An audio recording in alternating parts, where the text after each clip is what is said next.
Welcome, everybody, to the ShopNotes Podcast. It's episode 31. I'm your host, Phil Huber, and I'm joined today, as always, by Logan Whitmer and John Doyle. And today we're looking at a reader comment section and a word of the day and a little discussion about what's new and different here at Woodsmith. Thanks for listening. This episode of the ShopNotes Podcast is brought to you by Woodsmith Magazine. Woodsmith Magazine has been the trusted source for all your woodworking information for over 40 years. From tips and techniques to furniture projects to shop projects, you'll find it all at Woodsmith Magazine. Subscribe today at woodsmith.com. Okay, so the word of the day is redactophobia. And it's the fear of editors and or editing. Okay, fair enough. And it comes from the fact that we are days away from having an issue go out the door. And the comments and or responses that we get because of our editing process. So one of the fun parts about Woodsmith is, because we do a lot of the stuff in-house, is we route all the articles through different editors and designers and illustrators, graphic artists, and everybody is free to comment on it as they see fun, fit. So the best part is that everybody gets to know what's involved in a specific issue. The worst part is for those people who are just joining the Woodsmith team and going through that the first few times and being able to be secure in their self-esteem once an article comes back. I remember the first time I got one brought back to me, and I was like, there's a lot of red pen on that. I got told, don't worry, they always look like this to begin with. Yeah. It's like it got tagged up with a bloody rabbit. Man, yeah. You know, I feel like our most brutal editors are no longer here at Woodsmith, right? Yeah. It's like not necessarily to the point where it was nitpicky, but almost. You know, and I mean, there's some proper ways to say certain things, right? And then there's just, yeah, you could say it both ways, right? Like right. Piano hinge versus continuous hinge, and bingo, yes. Double-sided tape versus, two-sided tape, or carpet tape, yes. Yeah. And some of that was Woodsmith isms, right? Like we call them Woodsmith isms, where it's just like, hey, that's the way we've always used the term continuous hinge and double-sided tape. Right. And that's, I mean, most magazines and newspapers and such will have what they call a style guide. Yeah, for sure. So that readers are going to find common references to things that you're just not going to, call the same thing something totally different, either within an issue or overall. Yeah. And that's probably the main reason for it, is just having a consistency in how stuff gets labeled. And a lot of it has to do with just woodworking terminology being a little niche-y to try and understand, the differences between styles and rails and dados, rabbits, and grooves, and all that kind of stuff. So, and I will say that, Woodsmith used to have a distinct editorial voice that we were aiming for. That when Don started the magazine, I mean, he wrote all the articles to begin with early on, but then as more staff joined and the magazine got to be more pages, and, there's a requirement for a separation of job responsibilities, then the idea was that the editors would write in the same way, so to speak, that Don would have written. Yeah, So it's just like a homogenous voice. Right. And that was always a challenge to learn. Like when I started, they told me that it was going to be a solid 12 months to a year and a half before you'd get it. And up until that time, articles would come back, all beat to crap, just you know. And I think overall it's been helpful because, you know, we all come from woodworking in different ways and we're looking at things differently. So the overall goal is to end up with articles that are better and serve the reader better. So it's not, I've never felt for the most part that the comments were critical or competitive or Petty. Yeah, or, you know, trying to one up you or something like that. Although there are a group of comments that we've always referred to as the happy, glad comment, where it's like, you're not really making this better. It's just different, you know? Yeah. Is it better or different? Yeah. So, Yeah. but, you know, I feel like we switched a little bit, right? Like, you know, now that we have some contributing writers that have been writing with us and stuff, we've what's the opposite of homogenized? We've dehomogenized our writing to where now it's a little bit looser, a little bit more loose, right? It's a little bit more free to say, you know, hey, this is how I would say it, so this is how I'm going to write it.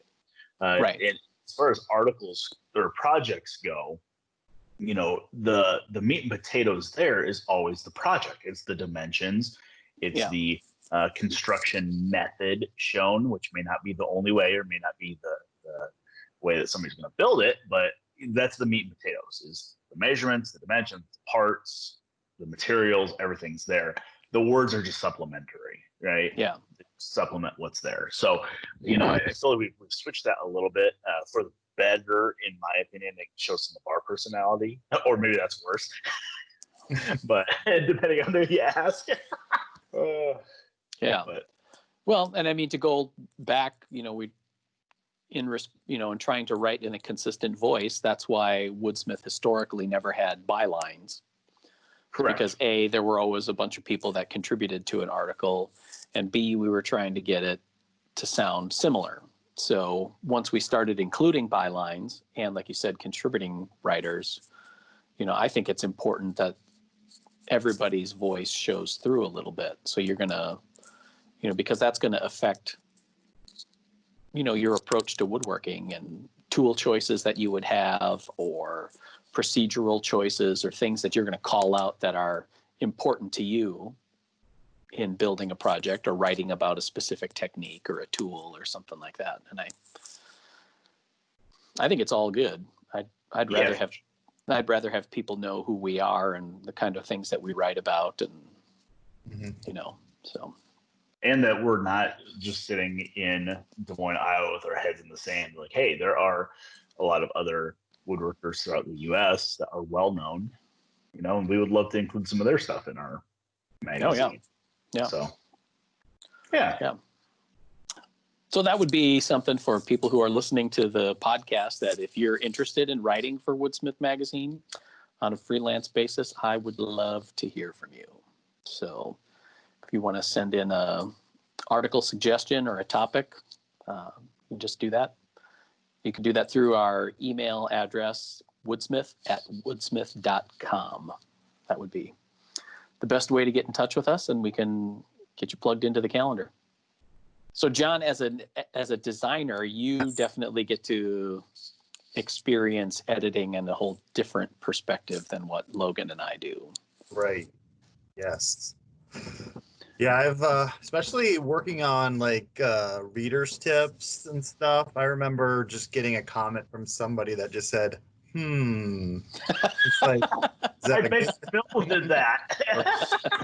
there's like 12 M's on the so I'm not gonna name names of who wrote that, but I'll throw Phil under the bus. when Phil doesn't, not that he doesn't necessarily agree with something, but he just has that comment. Like, it's like Right. saying, I'm not mad, I'm just disappointed. Or go back and sit in the corner and think about what you did. Right. And come back and then talk It's to me. more like, you know what you did Yeah. with that. Trying to I don't need to explain that to you. Oh, yeah. So there's about No, the building and the tips the tip section has always been kind of the baptism by fire for editors when they first start at Woodsmith is doing tips. That was the first thing that I did. And I actually wrote the tips for Woodsmith and ShopNotes for, I think, like 7 years, which was just a lot. John, unfortunately, as the new designer, has never been able to graduate from tips. As of the rookie for 15 years. Right. So I have created as being redshirted by fire for all the new editors, because I'll just make stuff up and just throw it at last minute. It's like, this is what I came up with. Write something. Surprise. And to be fair, some of the tips that we get, from readers are fantastic, right? Some of them are like, oh, that's amazing. Some of them are a solution looking for a problem. Like, I feel like that's a lot of them, and those tend to be the ones that get the Yeah, because they're very specific to their situation, and it's like hard to generalize it for everybody else. So it's like, definitely, yes, it's interesting. It's like, hey, when I need to drill a 13/64 hole in the 3-degree tangent of this toy wheel, this is my jig I made to do it. It's like, okay, that's really creative and clever and awesome, but not a whole lot of application for most of our readers. Right. Yeah. But it can be interesting though. Yeah. No, it's kind of funny to me to see the ingenuity of people. And then John's challenge as the designer for it is clean up the design a little bit, because sometimes, a lot of times readers will send in photographs of what their jig is, and maybe a couple of sketches or drawings, and understandably, because we would do it in our own shops, they're made from scrounged material and leftover hardware, and we try to present it in a way that is pretty clean. So we'll use consistent materials and try and make sure that all the knobs and stuff are about the same size and shape and all that kind of stuff, because it's just about not wanting to be distracting. Right. And you want people to be able to source the parts then going to not know where to get a bent finish nail that's been cut to a certain size, or some random parts that you're just not gonna be able to find typically. So Okay, so I wanted to share a reader letter that we got as a response to the podcast. So not really reader, listener. Anyway, it says, "Hi fellas, I'm a truck driver and listen to your podcast a lot. I was shocked that all the problems and challenges I face in my small shop, you guys face at your home. I was under the impression that you guys are pros and always make the perfect cut, miters, and correct measurements. It's nice to know you guys struggle with the same issues as I do. You all have small shops, storage problems, and everything that goes with it. It's nice to get a perspective from people who are just regular guys who love woodworking. Thanks, and keep up the great work. Brent Hopkins." Oh, man. People know we're not professionals now? Oh, crap. Oh, no. Word is out. Yeah. Well, I mean, I guess that is one thing that I feel like is a little different with us at Woodsmith, right? Like, we do this full time. Yeah. I mean, we do woodworking for a living in some roundabout way, right? But this is our hobby for the most part. So it's not like, we're in a shop. We hate doing miters because they suck. They're hard to nail the first time. We're not professional cabinet makers reproducing 16th century furniture. No. Yeah. And part of that is that we have a background and love for woodworking and experience in it, but every project we're doing something new, something we haven't done before. So part of it is our learning process on a project and how we can, learn from that and then best teach the reader how to do it based on what we've learned. So it's not like we knew what we were doing going into it a lot of times. I mean, Chris Fitch might, but part of it is the learning process that we went through. So and how to convey that. Yeah.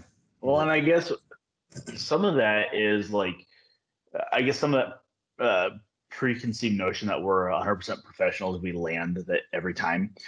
I guess some of that probably comes across from the fact that we do this for a living, and part of that living is us researching and testing and trying stuff, right? So it's like, hey, if I'm going to build a federal bow front, side table that has marquetry, I'm going to spend 2 weeks researching marquetry and trying it out before I do it on camera, or before we do it in an article. I mean, there's a lot of research and practice and stuff that goes into something before we're ready to show it to the world. So I guess maybe that's where some of that, preconceived, like, hey, you guys are expert professional woodworkers, comes from. It's like there's a lot of practice before the game. Right. Yeah. And that's kind of been, that mentality has been kind of conveyed. If people watch the TV show over the last, 13 seasons, where they see an edited project where each part's going together perfectly and each cut is perfect. But what they didn't see is, like, what was it? The sliding dovetail on the slant front desk. We go to slide in with glue and it seizes up halfway through, and there's 5 of us putting clamps on it and beating it with a mallet and for about an hour until we get it together, and then cameras go back on and it's like, oh, it went together perfectly. Slid right in. Yeah. Like, you can do it too. So there is some of that. There's some off camera cursing and sweating and bleeding, and just like in everybody else's shop. And so that part gets edited out in the TV show. But I think that's a lot of what woodworking is you make a mistake or you have a problem, and then how do you fix it, or how do you figure it out, or and it could be different every time. It's not going to be the same each time. Or what did you learn to avoid doing that? Right. Because I get the idea of wanting to share goofs and stuff like that, but then there's also a flip side of, we have a limited amount of space in the magazine, and to avoid confusion, I want to write about the ways that I've found to make it work, rather than confuse somebody by explaining what I did wrong. Right. Yeah. So, yep. Yeah, it's telling when we get to the end of each episode and the project has gone together, and it's like, wow, how did that happen? I think every issue or every episode we look at each other like, oh crap, it worked again. Yep. Every single time. It's like, hey, you got 3 people working, you got 3 different parts of a project, and then John kind of working on it all. It's like, how the heck did that come together? It's like fitting all the little robots together to make one big super robot. Right. Yeah, it's a Voltron experience. Totally. Yes. Yeah. Awesome. So can we address a couple other listener comments? Bring it on. All right. So there's a couple of them that pop into my mind. The first one was on our podcast a couple of episodes ago. We were talking about Harbor Freight, right? Sure. I was talking about some of my Harbor Freight purchases and trying to justify buying a set of tools to go sawmill and stuff. And we had one guy that was just livid. And I don't remember exactly what he said, but something about how, Harbor Freight is junk. I will never buy stuff made in China. Give me your guys' opinions. Is that a legitimate stance that somebody can take? Or do we just have too much stuff in the U.S. that's sourced from outside the U.S.? Because there's a give and take there, right? Like, you might get better quality here in the U.S., but you might not. Mm-hmm. And you're probably going to pay more for it. So where is that give and take, and how do you decide? Right. Because, in a perfect world, I'm going to buy stuff made in the U.S. Sure. I'm going to go out of my way for it, though. Right. Yeah, it's hard to live in a world of absolutes like that. drawing the line of like, I'm never going to do this or I can't ever do that, or because I'm sure that a lot of the US made stuff is with foreign parts and together here, or, you know, that kind of thing. So it's just hard to say. You got to weigh the cost and quality and I guess whatever it is that you're looking for. So, yeah. And I think that one of the big things is just the slam on whether it's Harbor Freight or, you know, any of the other super discount stores that it's about quality. And I get that, but, you know, like you were talking about, and some of the tools that we talked about was these were things that we're not using every day. Yeah. And we're not relying on it for our livelihood. So even though the quality is lower compared to other tools, you know, if you're going to use a, you know, pulley remover 3 times in your life, getting one at Harbor Freight is you've just bought a lifetime tool, you know. Exactly. So, you know, if you were a mechanic or somebody that did that full time, then you're going to use it a lot more and you're going to spend money on a quality tool because you need to depend on it. But yeah. Well, I guess the biggest thing that gets me from this whole thing is that instantly, I think anything that's labeled, you know, from China, from Taiwan, from Japan, you know, is instantly labeled as it's junk, right? Which I don't feel is fair. And I don't feel like that's necessarily the case, right? right. I mean, like John mentioned, even if you buy something that's US made, there's still probably a ton of parts in there that are sourced from overseas, whether that's Asia or Europe or wherever. And there's always been this, I guess, this preconceived notion that, you know, the Asian made stuff is junk, but you buy something that's made in Switzerland or Germany, oh, it's good steel, you know, it's German made, it's meant to last a lifetime. It's like, is that really true? Because in my opinion, doesn't feel like it, you know? Like I've owned German cars. They break as much as my Asian made cars. And they're more expensive to repair. So I guess to me I feel like it's kind of an outdated notion, isn't it? Or is that just my opinion? Yeah, well, I mean, it's obviously your opinion, but I think it's also a sliding scale too, because I feel like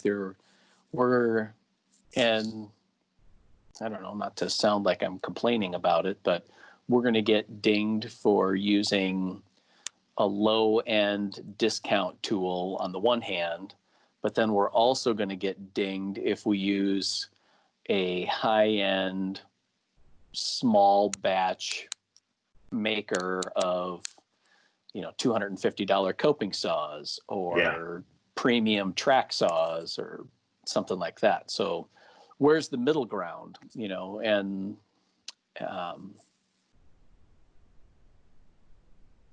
you know, I don't know what to say on that, because it's, you know, I get the criticism of it. You know, people ask me when I do seminars and stuff on router bits or something like that, do you buy the, you know, the 48 pack for $19.95, or do you buy bits from higher end manufacturers? And I always recommend quality makers, no matter where they're made. You know, there are quality makers of router bits, and to me, that's one of those things where it's really important. You know, like having a good table saw blade. You know. Yeah, I guess that's what I'm getting at is, just because it's from China doesn't mean it's not a quality maker, or just because it's from Taiwan or Japan doesn't mean it's not a quality maker. You know, I mean, like this Bridge City Chopstick Master. I mean, this thing's freaking beautifully built. It's made in China, right? But you know what? This thing weighs about 14 pounds. It's made very well, and it works amazing. Like, yeah. So yeah, I would love to hear people's perspective on that. Like, where do they fall in terms of tool buying? Because at some point, you know, like I would love to buy American on stuff, but there are some tools that nobody makes them in America. You know? Yeah. I mean, I get that there are places that are well known for stuff. You know, you go to buy a vintage hand tool, Sheffield steel is going to be good, right? I mean, Sheffield was the steel capital of the late 19th century. It's going to be good steel. Does that mean that that's going to be better steel than going to Harbor Freight and buying a Harbor Freight chisel? It is. Right. But it's one of those things that kind of rubbed me the wrong way when it's like, oh, don't buy Chinese made crafts. Well, I don't want to spend the money for, a premium American or German made tool because it doesn't matter to me. And what's to say, I guess from my perspective, why spend more if I'm not going to use it that much? And just because it's Chinese made, you're supporting jobs in China. I mean, to me, it's like, I guess I don't discriminate on where I'm spending my money as long as it's a quality made tool or it fits the money I'm spending. Right. So. Okay. I had one more. Okay. Oh, John, one more. What you got? I was just going to say, I feel like you're going to get a lot of comments off of this. Is that what you're looking for? I thrive on them. Okay. No, so there was one more I had. And this was actually in response to a YouTube video that we had. We put up a couple of months ago. It was the drill press sharpening station. Okay. Mm-hmm. First of all, 1,000 comments about my sleeves on that video. Like, I think our camera perspective on that is terrible because never once was my sleeves ever close to the rotating chuck. So just to clear the air on that. Okay. Because a bunch of people like, yeah, probably could have pushed. People see more of your arm. I know. So yeah, so like there's that. But I guess the other thing that a lot of people commented on in that video, and I want to know your guys' opinions on this as well. When you're sharpening a tool, do you sharpen it with whatever you're sharpening rotating to you or away from you? Because there are a bunch of people that said, why are you sharpening on that side of the platen with the disc spinning towards the chisel? It's going to catch. It's going to throw that chisel at you 1,000 miles an hour, stick in your neck, cut your jugular vein, and you're going to bleed out on the floor. I mean, that was in the outtakes. That was in the outtakes, yes. That happened. I guess, what's your guys' thoughts? Is that a legitimate argument? Because I have always sharpened with stuff sharpening towards me. Grinders work that way. The Tormek works that way. Right. The Work Sharp, I had one for a while. I don't remember which way it sharpened, but my Tormek, I actually have the Rikon version of the Tormek, a little kick to one of our sponsors. I love it, and it's multi-directional, so I can change the wheel to be to me or away from me. So towards the tool or away from the tool. And I find that it gives me a much better edge if it's cutting towards the tool than away from the tool. If it's cutting away, it's kind of like, it almost feels like it's fraying the edge as it's sharpening. So what are your guys' thoughts? Is that a legitimate fear that if you're sharpening with that platen riding towards the chisel, is there a possibility of that chisel edge catching and throwing that chisel back at you? I feel like catching and throwing back at you is probably pretty minimal as a risk. I think probably the larger issue is just catching and tearing the paper and spoiling the disc and or the edge at that point. Whereas it's going away from you, you're not as likely to tear the paper.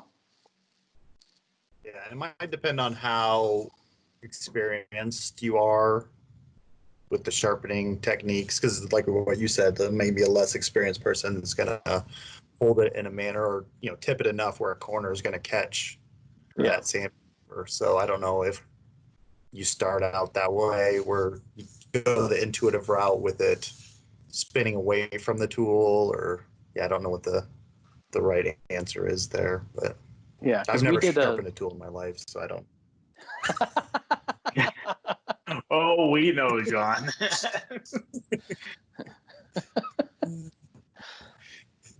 So we did ShopNotes did a narrow belt sander shop built tool And that was something that we talked about in the design phase of it, was which way should the motor go. And I think when we originally designed it, we had a two-way switch on it so that you could have the belt coming down into the table or going away from it. Mm-hmm. You know, depending, you know, if you were going to use it for sharpening. And then we've seen, you know, different narrow belt.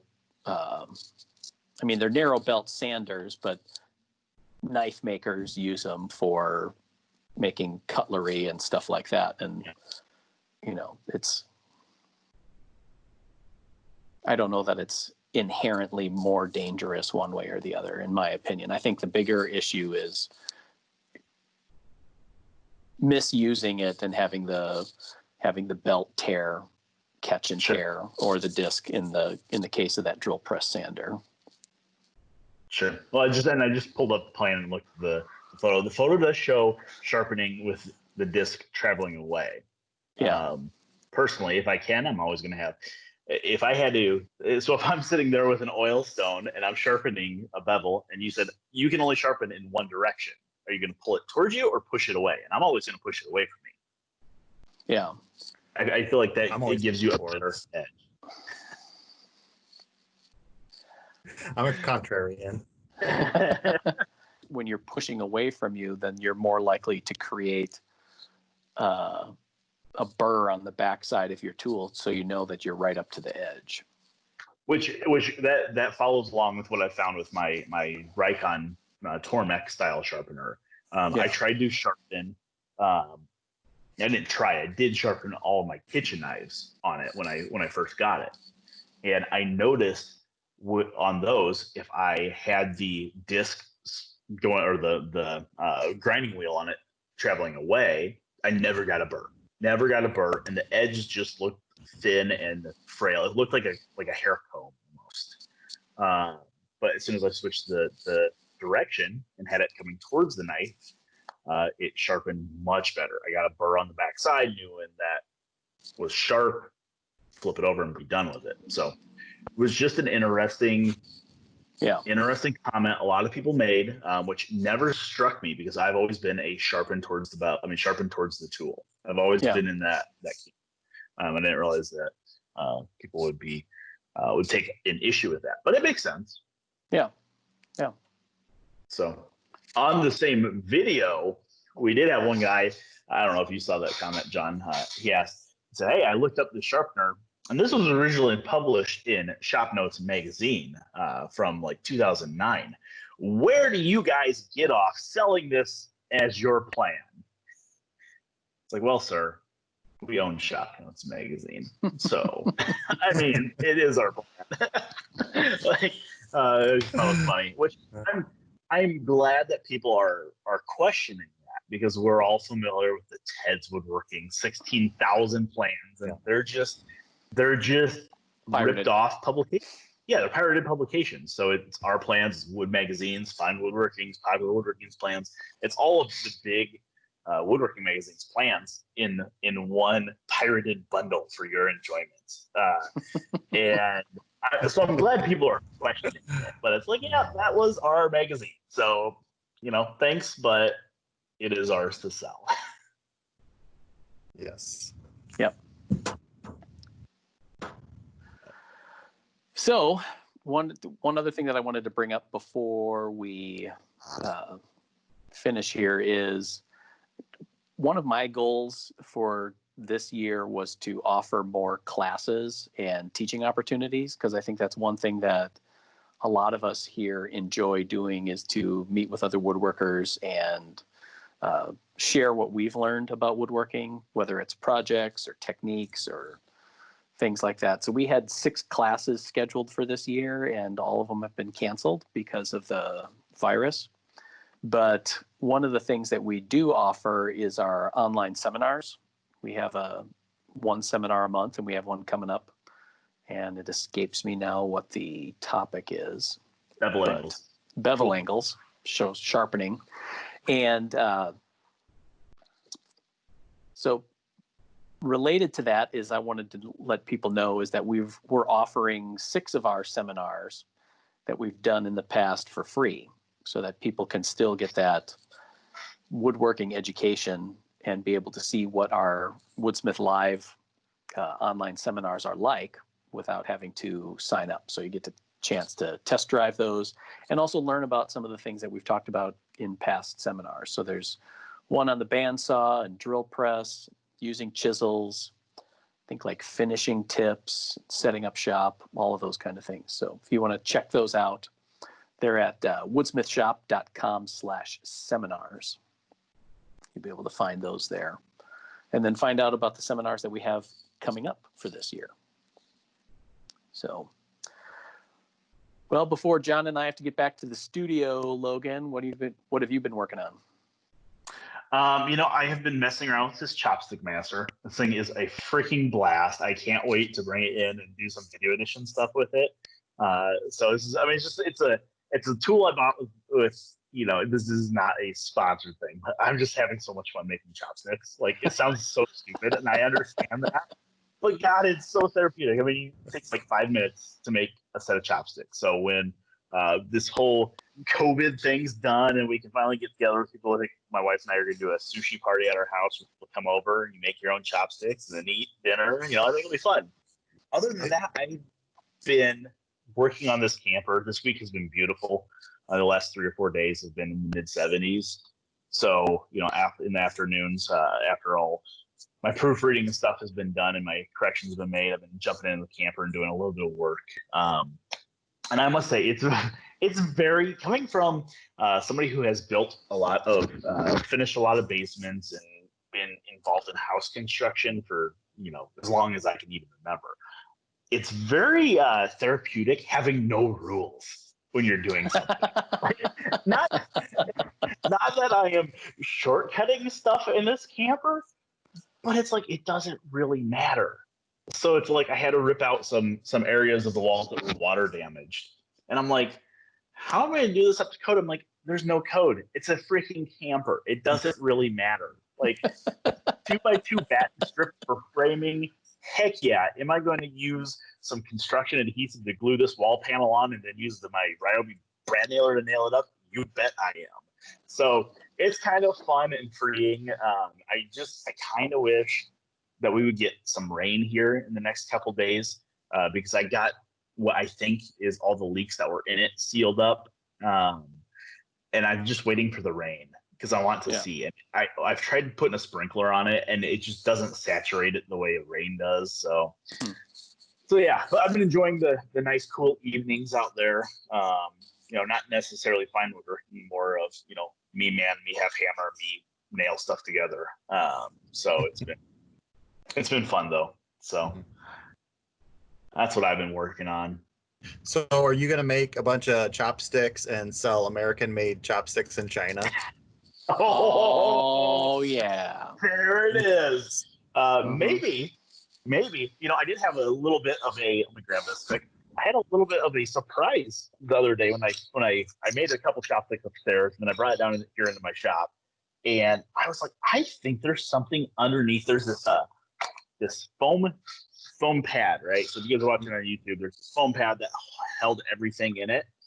And I'm like, that looks like it's really shallow for how deep this box is.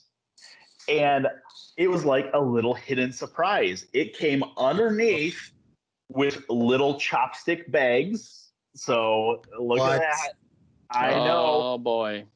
And it even came with like a dozen blanks. I know. I spent like 20 minutes in the shop the other day sanding these blanks down to 7 millimeters by 7 millimeters by 250 millimeters, and it came with a bunch. So that was a fun little surprise when I opened it up. But yes, maybe I will start selling American-made chopsticks in the greater Asia area. There you go. Branch out. There you go. Yep. I wonder what the taxes would be on that. Like the export taxes. All of it. I would make 14 cents per pair. Yep. Awesome. All right, so I'm going to look for your Etsy shop now. Okay. John, what do you got? I don't know. I finished up that box joint jig last week, and we've been messing around with that a little bit. So I'm kind of I'm in the jig bug. The jig bug, and I'm kind of looking for the next thing that I can make with all the little scrap pieces of Baltic birch I have laying around. So All I don't know right. if you guys have any suggestions, or been collecting knobs and threaded inserts. And You can make a Woodsmith chopstick master. ooh, There you go. a table saw jig. There you go. And then just maybe you can turn it into shop projects, and it'd be like artisanal drawboard pegs or something like that. Yes. Oh. So I was on vacation earlier this week, so I haven't been really doing too much. I'm looking forward to finishing up my shoulder plane. It's just a matter of making the wedge now and shaping it to something that's comfortable. And I'm looking forward to honing up the blade again and getting that to work. So hopefully next week I can show you the final version of that one. Yeah. When you're on vacation like that, so you were down in Missouri, right?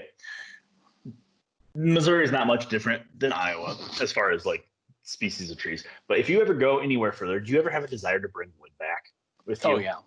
Okay. I didn't know if that was just a me thing or what. No. But when I was down in Vegas turning, I was, or for a turning class, I was like, God, I would really love to find some like desert ironwood or something native to the Southwest to bring back home. I was just up in Minnesota fishing 2 weeks ago. It's like, I could cut a section of that birch tree and bring it back with me.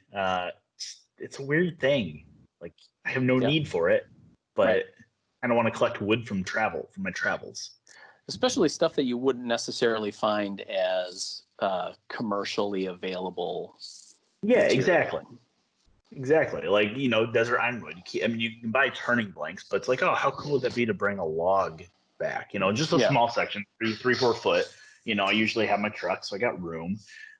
It's like our previous editor, Vince, he had some ebony logs, like straight up, like 6 or 7 foot long, pretty big ebony logs that were shipped from Africa back in the like 30s. He said it was a dentist was over there or something, and he bought these logs and just wrote his name on it with white paint and shipped them in the mail. Like, that's amazing. I kind of want to do that. So, or like go out to the Northwest and get some like redwood. That'd be awesome.